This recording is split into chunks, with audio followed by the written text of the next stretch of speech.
Hola, muy buenas a todos y todas, yo soy Boro y este es un nuevo vídeo del canal de BoroMV. ¿Y de qué vamos a hablar hoy? De GNU Linux. ¿Y de qué en concreto dentro de GNU Linux? De las particiones.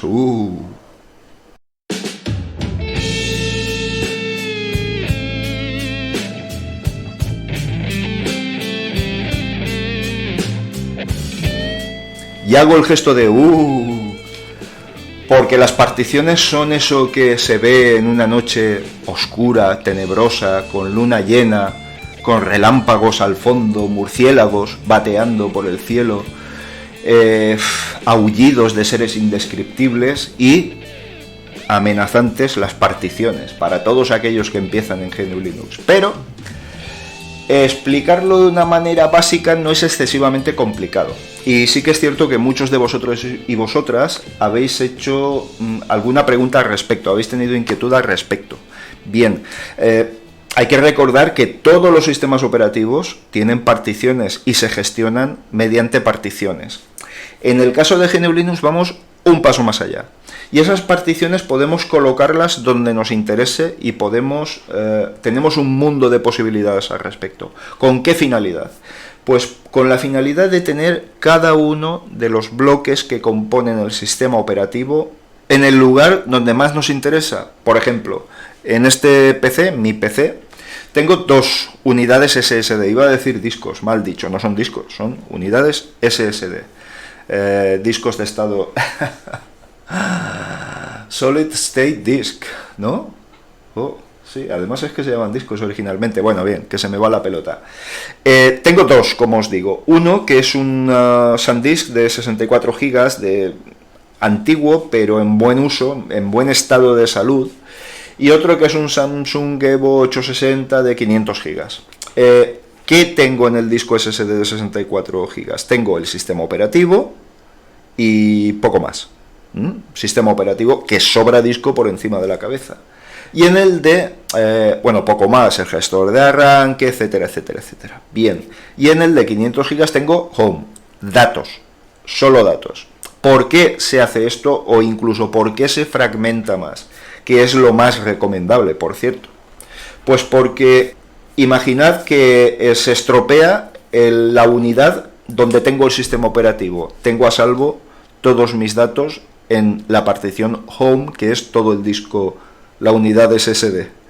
Si se estropea la unidad SSD, hay que hacer copias, hay que hacer backups. Tengo el sistema operativo intacto por el cual podría intentar recuperar algo de información. Es decir, la ventaja que tenemos al tenerlo, sobre todo en unidades separadas, es que podemos rescatar desde una la otra. Por ejemplo, bien, os voy a mostrar el ejemplo muy básico. Yo no soy experto, quiero decir, yo solo soy un usuario, yo siempre lo digo. Lo que pasa es que soy un simple usuario que ya lleva años en esto, pero no soy un experto como para explicar pormenorizadamente cada una de las posibles particiones, pero sí que lo voy a hacer para todos aquellos que empezáis y os asusta un poco el tema, ¿vale?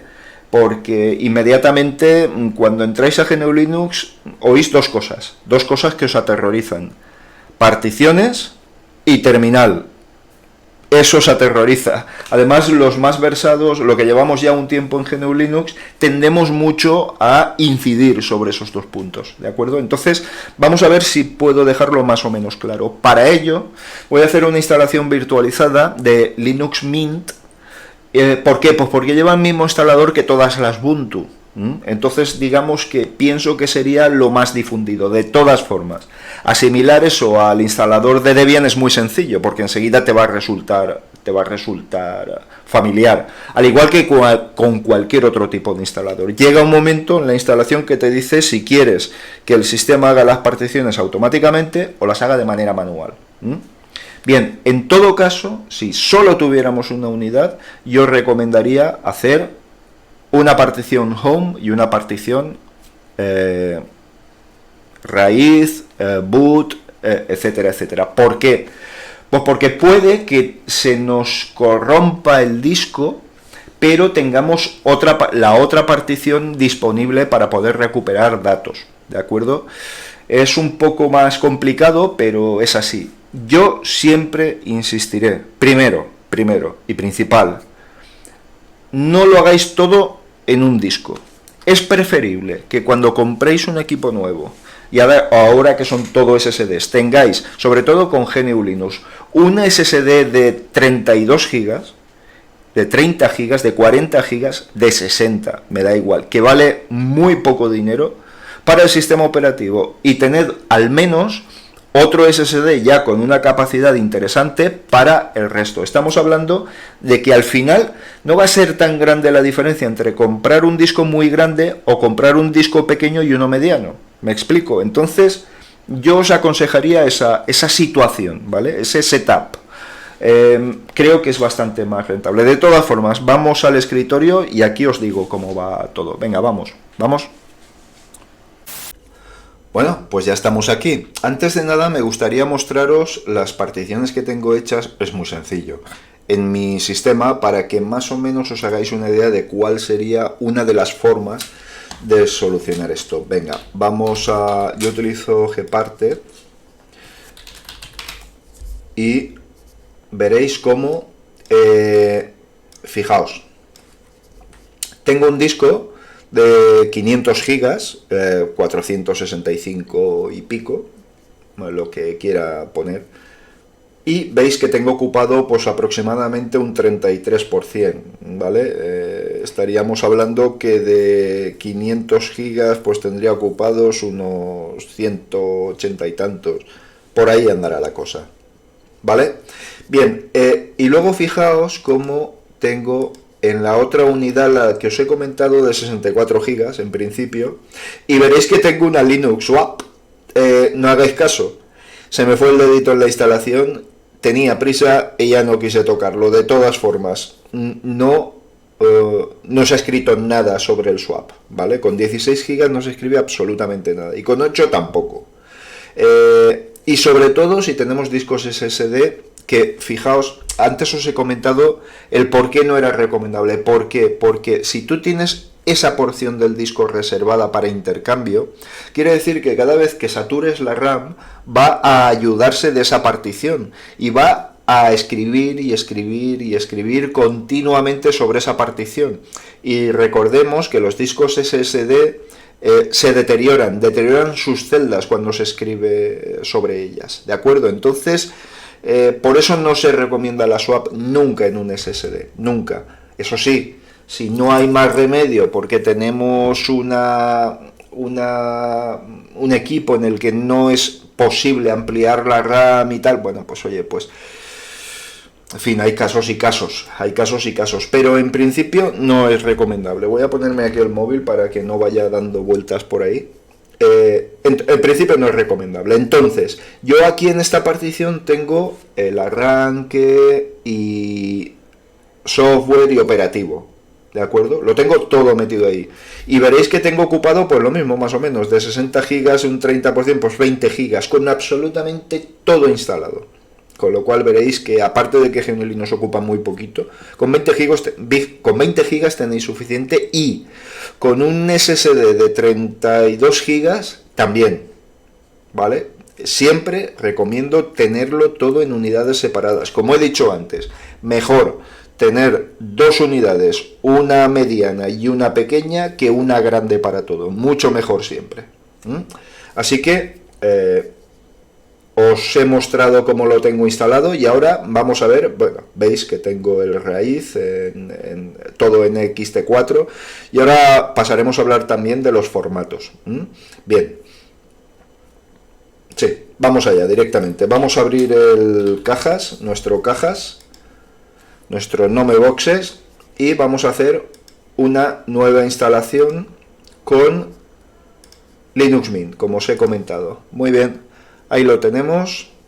Voy a personalizarlo y voy a darle un poquito más, porque como vamos a jugar con particiones, que haya espacio, ¿vale? Luego lo borraré y bueno, y ya está, sin más, ¿de acuerdo? Y lo dejamos los 2 GB de RAM.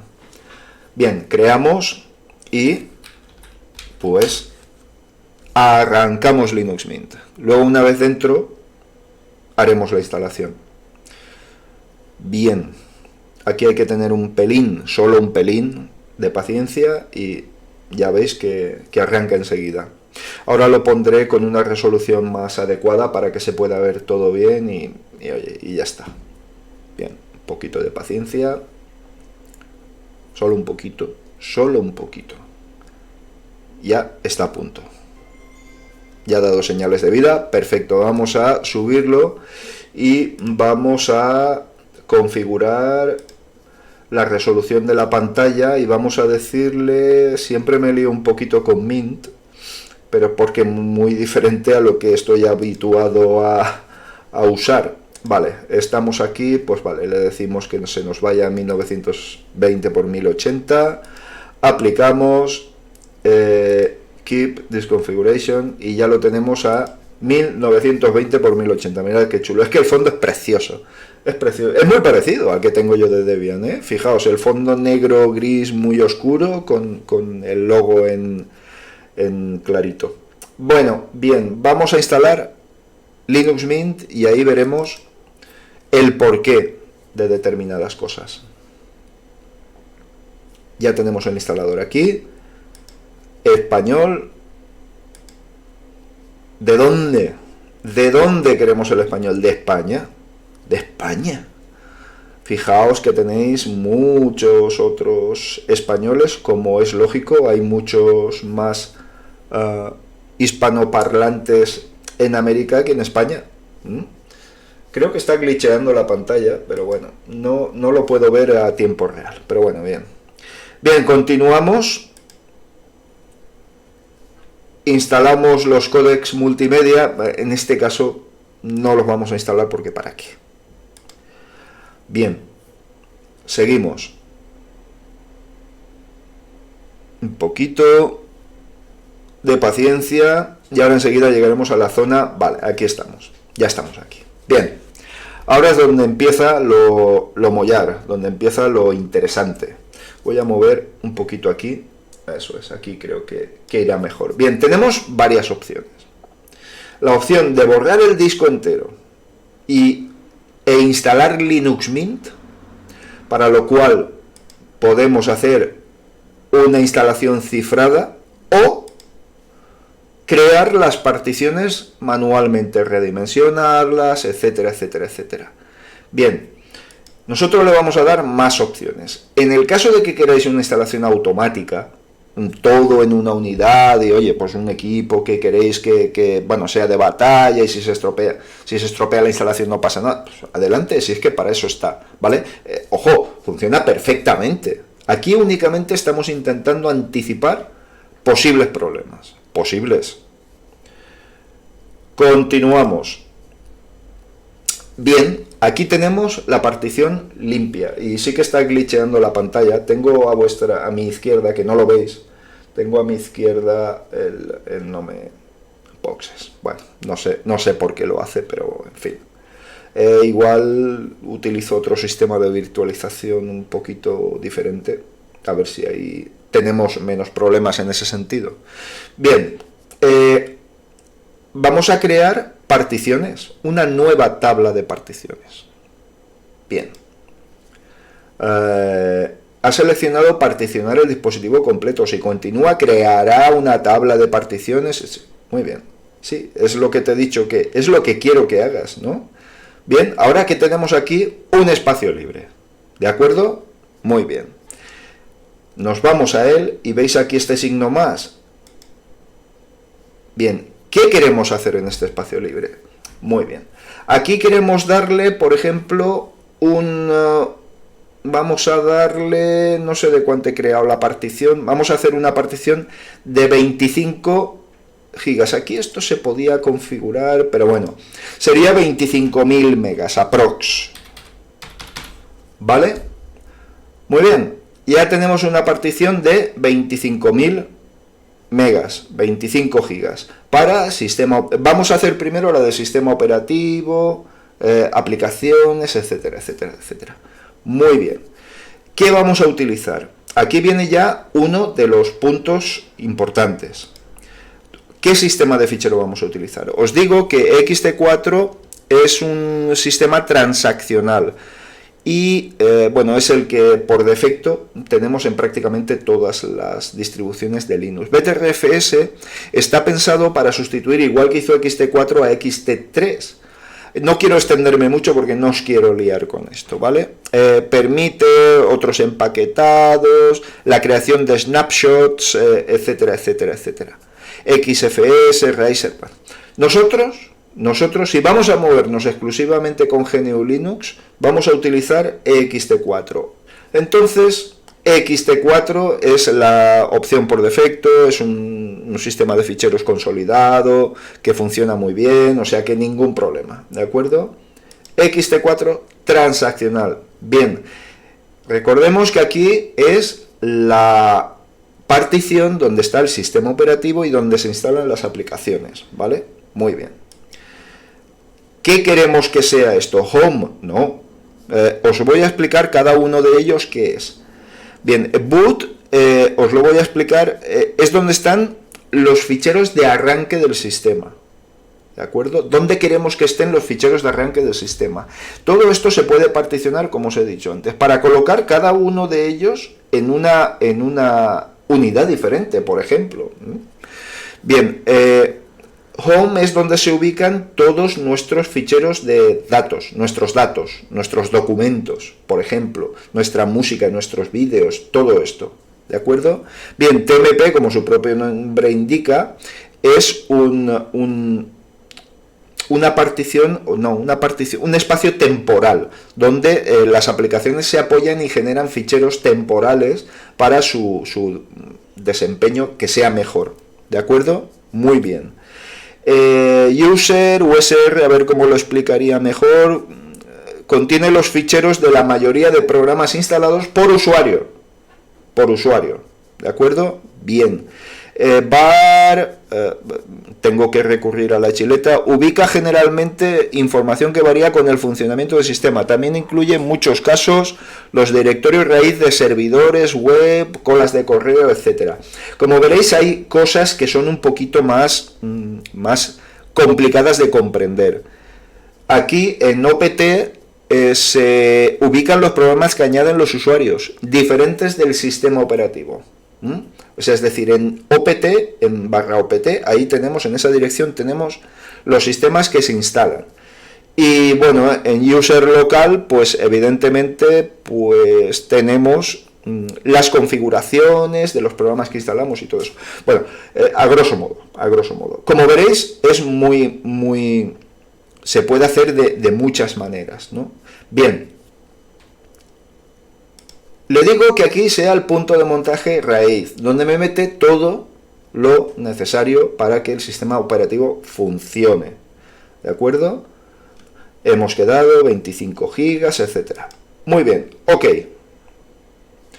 Va a formatear la unidad.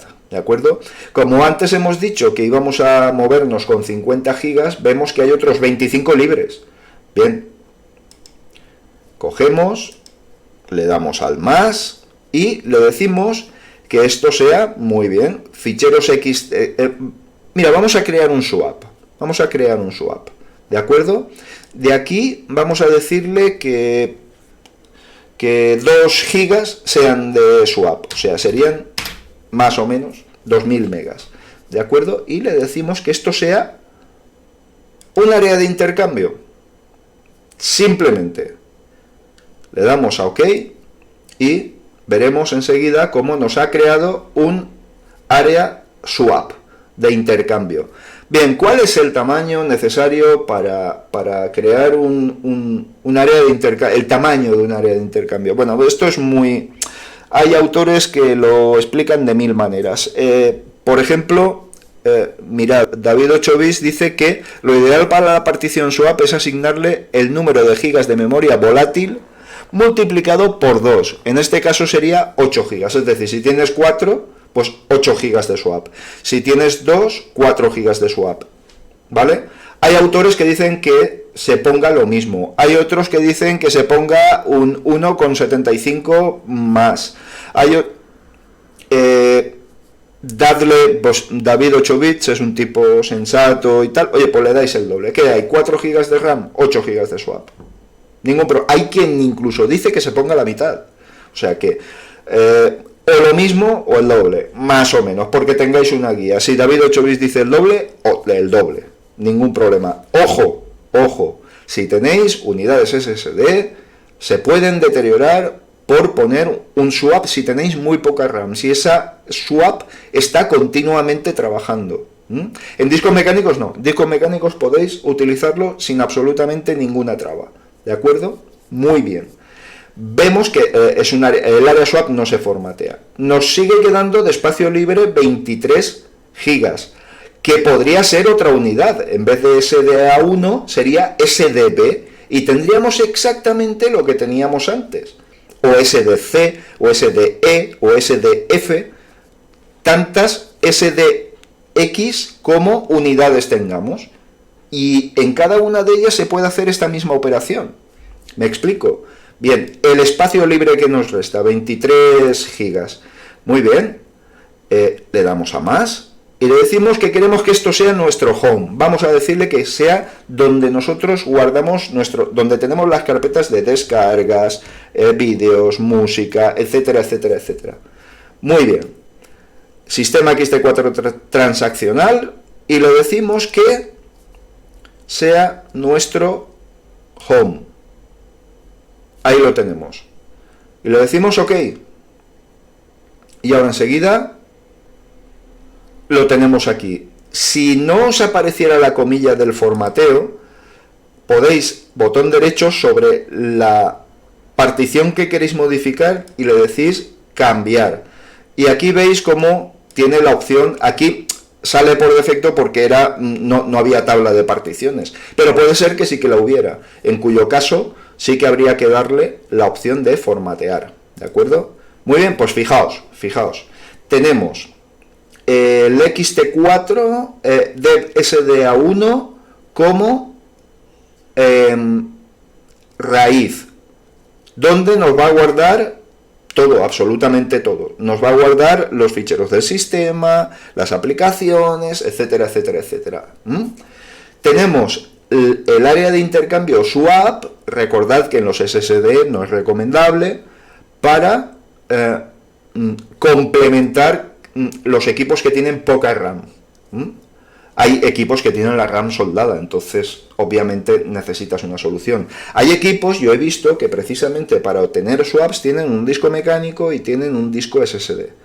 Ahí ya cada uno tiene sus estrategias, ¿de acuerdo? Muy bien, y tenemos el SDA6 que es nuestro home. Muy bien, vamos a decirle de instalar ahora. El cargador de arranque, muy importante. El cargador de arranque tiene que ser en el disco que arranque por defecto con la BIOS. Se puede modificar en la BIOS, se puede modificar aquí, se pueden hacer mil cosas. Pero para que no os liéis, si tenéis un SSD que habéis puesto, porque dice, voy a instalar GNU Linux y voy a poner un SSD en este equipo que tenía un disco duro mecánico. Oye, en el disco duro mecánico poned el cargador de arranque, ¿vale? Que seguramente lo cogerá por defecto, porque lo coge por defecto, pero bueno, que lo tengáis claro. Entonces, fijaos, con estas tres cositas, simplemente con estas tres cositas, podríais tener en una unidad el home, en otra unidad el sistema y incluso en otra unidad la swap. ¿Vale? Si esto fuera SDB, SDC y SDE y SDF, tantas SD algo como unidades tengáis. Muy bien, le decimos que instale. Nos dice, se escribirán en los discos todos los cambios indicados a continuación. Si continúas, no podrás hacer ya más cambios. O sea, no podrás, quiero decir, que esto es inamovible, tendrías que volver a hacer otra vez el mismo proceso. Continuamos. Estamos seguros de lo que hemos hecho, porque somos linuxeros y estamos seguros. Bien, capital del imperio. Vale, el nombre, pues el nombre que siempre pongo. Os voy a poner el mío. Test. Disculpadme. Bien, bueno, evidentemente en la instalación, esto ya son cuestiones de instalación, ya no estamos hablando de particionado, ¿de acuerdo? Muy bien, continuamos.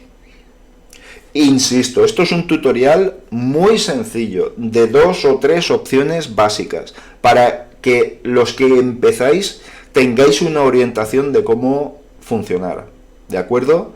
Bien, ahora lo dejamos un poquito, que vaya trabajando.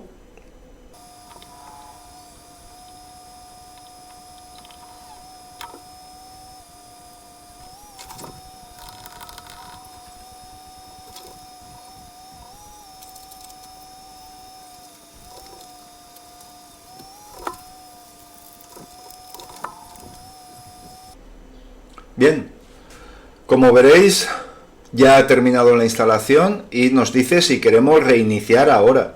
Pues hombre, pues sí, porque para eso estamos aquí, ¿no? Vamos a ver si es verdad que se ha hecho el particionado. ¿Qué pasaría si no hubiéramos hecho bien el particionado? Pues que no iniciaría. Sin más. Entonces, vale, nos dice que quitemos el medio de instalación, eso siempre lo dice. No reinicia porque no estamos en un equipo, estamos en una unidad virtual, así que simplemente la arrancamos. Vamos a ver si es verdad. Nos vamos a pantalla completa y vamos a ver si es verdad. Si no, me hará quedar muy mal. Pero ya sabéis que esto es como todo. A ver, por favor, por favor. Perfecto. Ya está instalado GNU Linux Mint.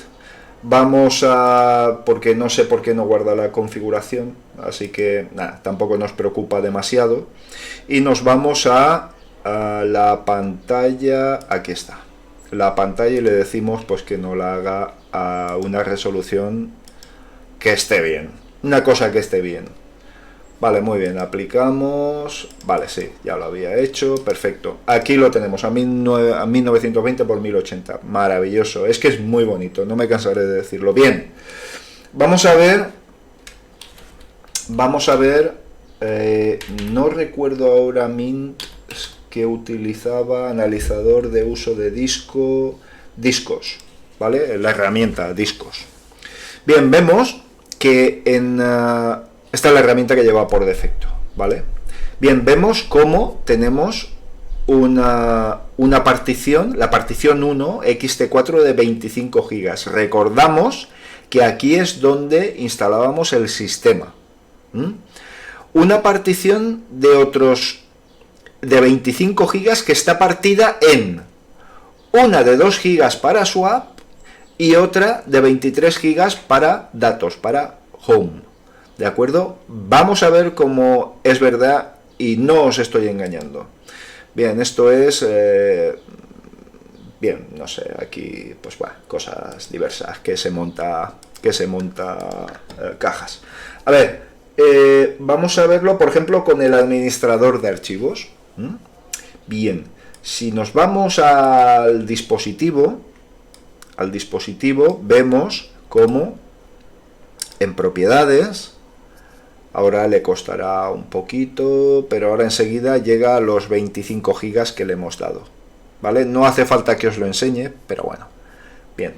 Bueno, va a llegar, no hace falta, no tengo paciencia. Bien, y en la carpeta personal vemos como tenemos 21 gigas de espacio libre. Eso quiere decir que de los 21 que le habíamos dado está todo libre. Y lo que, nada, aquí no nos dejará ver el swap, pero vamos, que sí, que lo tenemos todo tal y como lo habíamos dicho. Insisto, esta es la manera sencilla, esta es la manera fácil de particionar de una manera eficaz, aunque se pueden hacer 1000 variaciones. Seguramente en los comentarios amigos y amigas mucho más duchos y versados en todo esto dirán: no, se te ha olvidado esta partición, hacerla... Sí, vale, pero lo que quiero que os quede claro es que es un mundo que cuanto más metáis, más complicado va a ser, pero que hay una manera fácil de hacer las cosas con cabeza, y la principal es el concepto que me gustaría que os quedara grabado, que es separar los datos del operativo. De esta manera vuestros datos se pueden salvaguardar de una manera mucho más sencilla, porque todo lo que haya en esa partición es lo que hay que guardar. No de esta carpeta, de esta otra, de esta otra, de este otro sitio. No, todo lo que está en Home es lo que hay que guardar. ¿De acuerdo? Bien, espero que os haya sido útil y os dejo ya con las conclusiones finales. Bien, como habréis podido comprobar, bien es cierto que explicarlo al detalle es complicado, es muy técnico, pero algunos conceptos básicos sí que son fáciles de explicar, y además dar las indicaciones apropiadas para que se haga una instalación correcta. Bien, evidentemente, si no tienes idea, si quieres probar, si tienes un equipo que no te importa que esté todo en una oye, instálalo todo en una partición. Una partición no, mal dicho, en una unidad con el particionado automático. Al final, oye, pues bueno, pues puedes moverte así perfectamente y puedes profundizar en el sistema operativo. Eso sí, de momento que tengas un problema, sabes que todo el disco o toda la información que tengas en el disco puede volar, pero si no te importa, adelante.